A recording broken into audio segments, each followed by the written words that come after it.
నమస్తే welcome to 99 TV cinema. Telugu cinema అంటే కేవలం వినోదం మాత్రమే కాదు, అది ఒక యుద్ధ క్షేత్రం.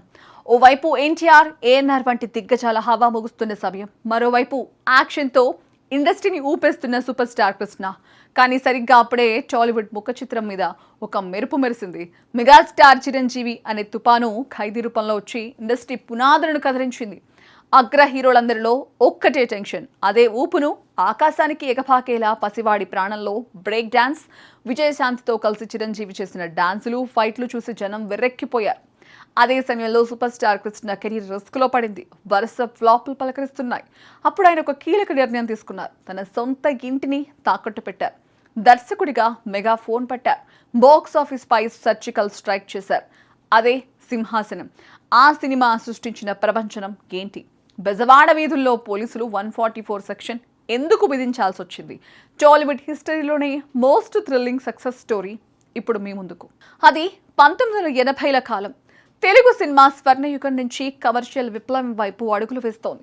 ఒకవైపు ఎన్టీఆర్ రాజకీయాల్లోకి వెళ్లడం, మరోవైపు ఏఎన్ఆర్ తన రూటు మార్చుకోవడంతో ఇండస్ట్రీలో ఒక పెద్ద వాక్యూమ్ ఏర్పడింది. ఆ స్థానాన్ని భర్తీ చేస్తూ కృష్ణ గారు జేమ్స్ బాండ్ గా, కౌబాయ్ గా తెలుగు ప్రేక్షకులకు కొత్త టెక్నాలజీని పరిచయం చేస్తున్నారు.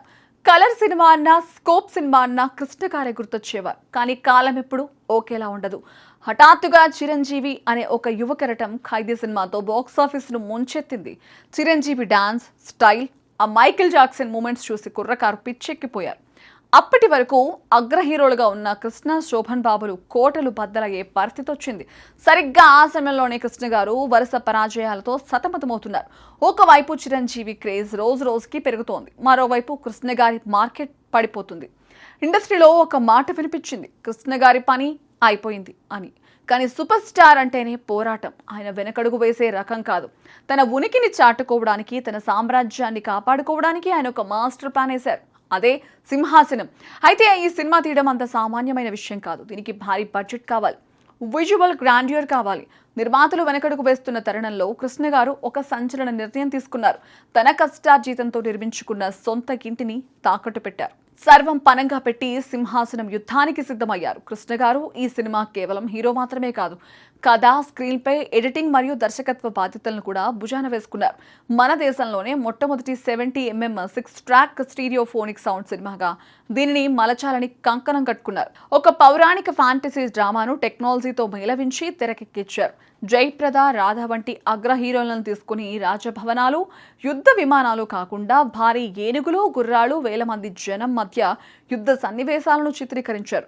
ప్రతి ఫ్రేమ్లోనూ ఒక రిచ్నెస్ కనిపించేలా చెమట చిందించారు. అటు చిరంజీవి డాన్సుల ప్రపంచనాన్ని ఎదుర్కోవాలంటే విజువల్గా ఇంతకంటే పెద్ద మ్యాజిక్ చేయాలని కృష్ణ గారు భావించారు.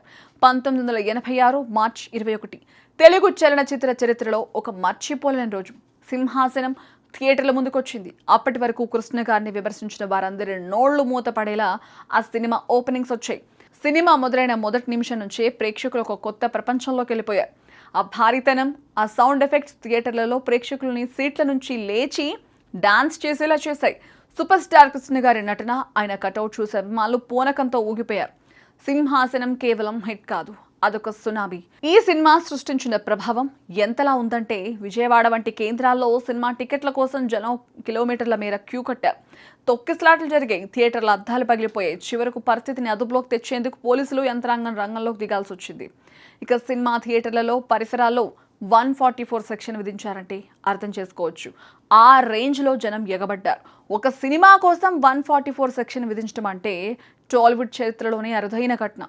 ఆ రోజున కృష్ణ గారు సాధించిన విజయం ఆయన పెట్టిన పెట్టుబడికి 100 రెట్లు లాభాలను తెచ్చిపెట్టింది. సింహాసనం విజయంతో సూపర్ స్టార్ కృష్ణ మళ్ళీ తన పూర్వ వైభవాన్ని పొందారు. మెగాస్టార్ చిరంజీవి క్రేజ్ ను తట్టుకుని తనకంటూ ఒక 10 ఏళ్ల పాటు తిరగలేని మార్కెట్ ను క్రియేట్ చేసుకున్నారు. ఈ సినిమా సక్సెస్ తో కృష్ణ గారు ఒక విషయం నిరూపించారు. ఎంతటి విపత్కర పరిస్థితులు ఎదురైనా సాహసం చేసే గుణం ఉంటే విజయం నీ పాదాల చెంతకొస్తుంది అని. ఇల్లు తాకట్టు పెట్టి మరీ సినిమా తీసి ఇండస్ట్రీని షేక్ చేసిన ఆ ధైర్యం, ఆ తెగింపు నేటికి ఎంతో మంది దర్శకులకు, హీరోలకు ఒక పాఠం. చరిత్ర ఎప్పుడూ విజేతల గురించే మాట్లాడుతుంది, కానీ ఆ విజయం వెనుక ఉన్న పోరాటం చూస్తేనే ఆ గెలుపు విలువ తెలుస్తుంది. సూపర్ స్టార్ కృష్ణ గారు సింహాసనాన్ని అధిరోహించడానికి పడిన కష్టం, చూపిన తెగింపు తెలుగు సినీ చరిత్రలో ఎప్పటికీ ఓ వెలుగుతున్న అధ్యాయంగా మిగిలిపోతుంది. ఆనాడు ఆయన వేసిన ఆ బాట నేటి టెక్నాలజీ సినిమాలకు ఒక పునాది రాయి. అది సూపర్ స్టార్ కృష్ణ సత్తా. అది సింహాసనం సృష్టించిన అజేయమైన రికార్డ్. పడిపోయిన ప్రతిసారి మరింత ఎత్తుకు లేవడమే సూపర్ స్టార్ నైజం. అందుకే కృష్ణ గారంటే కేవలం ఒక హీరో కాదు, ఆయన ఒక ఇన్స్పిరేషన్.